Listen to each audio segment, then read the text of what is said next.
मैं बस ये पूछना चाह रहा हूँ कि भाई समाज सेवा का मतलब क्या रक्तदान शिविर लगाना है?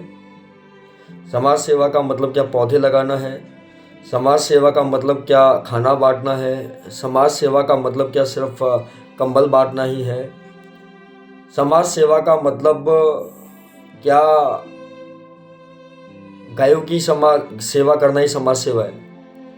रक्तदान हम शिविर लगाते हैं तो उसके अंदर दिक्कत किसी को नहीं होती। रक्त देने वाले ने रक्त देना है, जिस संस्था ने रक्त लेना है उसने ले लिया, बस सेवा हो गई। पौधा लगाना है, नर्सरी से हम पौधा लेके आए और 2 4 5 10 20 भाइयों को इकट्ठा किया या लोकल रेजिडेंट्स को इकट्ठा किया, पौधा लगा दिया। किसी सरकारी विभाग को कोई दिक्कत हुई क्या? काम करना पड़ा उन्हें कोई? हमें कंबल बांटने हैं, बाजार गए, कंबल खरीदे और बांट दिए। किसी सरकारी अधिकारी को कोई काम करना पड़ा क्या हमारी इस समाज सेवा की वजह से? खाना बांटना है, हमें कच्चा राशन खरीदा, खाना बनवाया, उसको बांट दिया। उस समाज सेवा से किसी सरकारी अधिकारी को कोई काम करना पड़ा क्या? सरकारी अधिकारी इस तरह वाली जो समाज सेवाएं हैं उससे बड़े खुश रहते हैं। क्यों? क्योंकि एक तो उन्हें इन समाज सेवाओं की वजह से कोई काम करना नहीं पड़ेगा। दूसरा, ये जो समाज सेवाएं जब हो रही होंगी तो सरकारी अधिकारियों को भी यहाँ पे बुलाया जाता है, नेताओं को भी बुलाया जाता है, उन्हें शॉल उड़ाई जाती है, स्मृति चिन्ह दिया जाता है, उनकी बड़ाई के अंदर जो है बड़ाई में कसीदे पढ़े जाते हैं। तो सरकारी अधिकारी तो खुश होंगे ही। अब मैं तो समाज सेवा कर रहा हूँ, थोड़ी सी वो भी सुन लो। मैं ये कह रहा हूँ कि अच्छा, एक समाज सेवा और रह गई। मान लीजिए रास्ते में किसी का एक्सीडेंट हो गया, तो रास्ते में कोई और व्यक्ति गुजर रहा है तो वो उसे हॉस्पिटल पहुंचा दे, तो ये भी तो समाज सेवा है, किसी की जान बचाई। अब मैं ये कह रहा हूं कि रास्ते में वो जो एक्सीडेंट हुआ उसके मुख्य कारण क्या है? जाम। जाम किस कारण की वजह से लगता है? सड़कों पर अतिक्रमण की वजह से, सड़कों पर गड्ढे की वजह से। अब मैं अतिक्रमण हटवाने के लिए बल्लभगढ़ के अंदर पिछले 2 2.5 साल 3 साल से काम कर रहा हूं। इसमें क्या होगा? अधिकारियों को काम करना होगा तो उन्हें कष्ट हुआ, अधिकारियों को कष्ट पसंद नहीं है। दूसरी बात, आतंकवादी फरीदाबाद के अंदर रह रहे थे, विस्फोटक पदार्थ मिला। मैं फरीदाबाद पुलिस से ये पूछ रहा हूं कि साहब, फरीदाबाद में कितने किराएदार हैं? आज नहीं पूछा, करीब 2 2.5 साल हो गए पूछे हुए। क्योंकि लगातार बाहर के लोग जब फरीदाबाद में बढ़ रहे हैं तो कहीं ना कहीं हम जनता को भी चिंता होनी चाहिए। फरीदाबाद पुलिस को नहीं पता कहाँ कितने किराएदार रह रहे हैं, कितनों की पुलिस वेरिफिकेशन हो चुकी, कितनों की नहीं हुई, इस तरह की कोई डाटा ट्रैकिंग शीट नहीं है। होनी चाहिए, काम करना पड़ेगा, दिक्कत है अब अधिकारियों को। तीसरा, पौधे लगाने वाली समाज सेवा। हम ये कह रहे हैं कि साहब, पौधे लगा क्यों रहे हैं आप? पॉल्यूशन को रिड्यूस करने के लिए।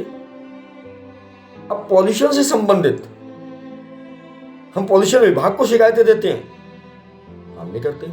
काम करना पड़ेगा, काम करेंगे तो उन्हें कष्ट होगा। पॉल्यूशन का स्तर बहुत ज्यादा खराब हो चुका है। आज पानी का लेवल लगातार डाउन जा रहा है, अवैध रूप से पानी धरती में से निकाला जा रहा है। हम उसके खिलाफ कंप्लेंट देते हैं, उसमें भी विभाग को काम करना होगा, उनको बंद करना होगा, सील करना होगा।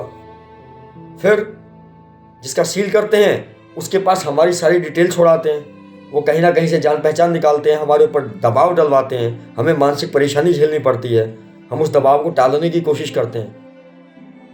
काम करना पड़ता है और काम करने में कष्ट होता है अधिकारियों को। बड़ाई में कसीदे नहीं पड़ेंगे हम। आप तो कहीं कोई यमुनानगर का, कोई पानीपत का, कोई सोनीपत का, कोई महेंद्रगढ़ का, कोई कहीं का, कोई कहीं का।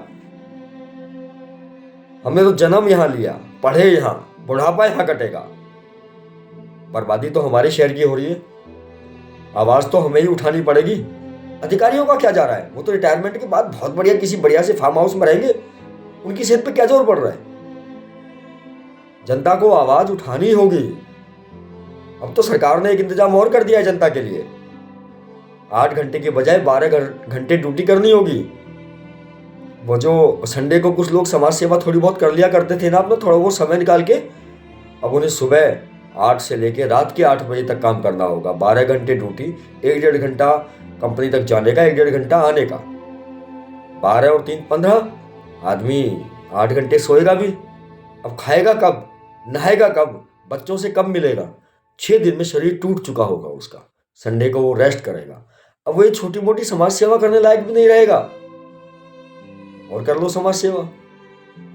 नौकरी करने का मतलब है हम गुलाम हो रहे हैं। छोटा सा व्यवसाय करें अपना, कुछ भी करें पर अपना करें। इसीलिए शायद वो भी इंतजाम लोगों का हो रहा है जो छोटे छोटे व्यापारी थे, उन्हें अमेजॉन, फ्लिपकार्ट, वालमार्ट से भी इस तरह के व्यापारियों को खत्म करने की तैयारी चल रही थी। छोटे व्यापारी हो गए ना खत्म। कहाँ जाएगी जनता? सारे तो इंतजाम आप लोगों को फंसाने के किए हुए हैं, सारी तैयारियां हैं। आप लोगों को भी तो तैयारी करनी होगी कि आप उन सारे इंतजामों से, इन जालों से कैसे बचें। मर्जी आपकी है। मेरे को तो ये समझ में आ चुका है कि जनता बिल्कुल फंस चुकी है। आप थोड़ी सी आवाज उठा के बात करने की कोशिश करो, न्याय की, इंसाफ की। आपकी आवाज को कुचल दिया जाएगा, कुचल। ठीक है दर्शकों, देखिए समाज सेवा कौन सी सही है, समाज सेवा कौन सी सही है। देखिए, हम तो जो कर रहे हैं वो हम करते ही रहेंगे, छोड़ने वाले हैं नहीं समाज सेवा को। और अगर आपको लगता है कि हमें छोड़ देना चाहिए तो फिर तो हमें वास्तव में छोड़ देना चाहिए, क्योंकि हम कर किसके लिए रहे हैं। मुझसे गलती हो गई कि मैं हर किसी को अपना मानता हूं, कभी जातिवाद की बात नहीं करता, पूरी दुनिया को अपना परिवार मानता हूं। क्या मुझसे गलती हो गई है? ठीक है दर्शकों, हम अपने काम में लगे हुए हैं, आप भी अपने काम में लगे, जागरूक बने और कैसे भी करके इस जाल को समझें कि जनता को फंसाया कैसे कैसे जा रहा है।